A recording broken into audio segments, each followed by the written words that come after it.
Hello, I'm David Chaston with 90 at 9, brought to you by interest.co.nz. This week, get everything you need to know in 90 seconds at 9 o'clock. With news, banks might be thinking of reducing credit card interest rates finally.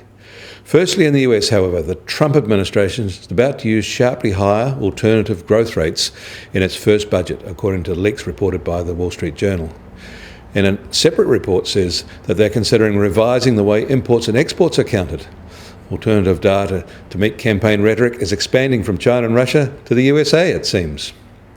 And remember, it's a holiday weekend in the US, President's Day, so data will be light until Wednesday, New Zealand time.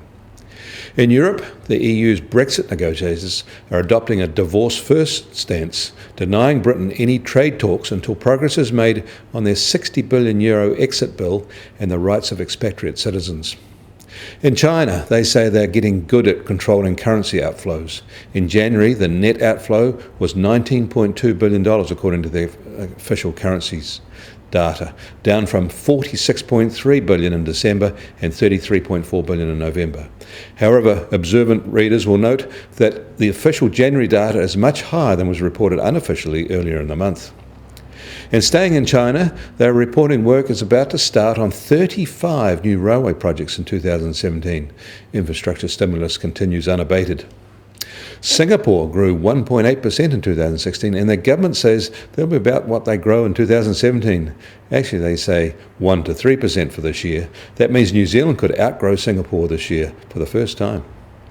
In Australia, they're looking to raise their 6% renewables energy production targets to achieve 40% of their energy needs from renewables by 2025 by a massive increase in capacity. By comparison, New Zealand is already at 38%. And staying in Australia, ANZ has broken ranks with other major banks and lowered some credit card rates by up to 2%. But the reductions are highly selective. Only two cards benefit: their Platinum card, which gets the full 2% reduction to 11.49%, and their low-rate Classic card, which only gets 1% to 12.49%. Credit card interest rates are also undefendable in New Zealand, and we'll be watching for reductions here.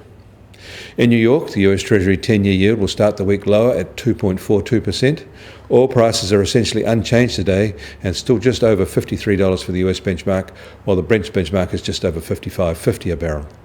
Iran has announced that it has found 2 billion barrels of extra shale oil reserves in its western Loristan province. And the Americans added even more rigs to production last week. And further, Iraq's oil reserves are larger than previously estimated. The gold price is $5 lower today at $1,235 an ounce, and the New Zealand dollar will start the week a little lower at 71.8 US cents, when the cross rates were at 93.7 Aussie cents, and against the euro 67.7 euro cents. The TWI is at 77.3.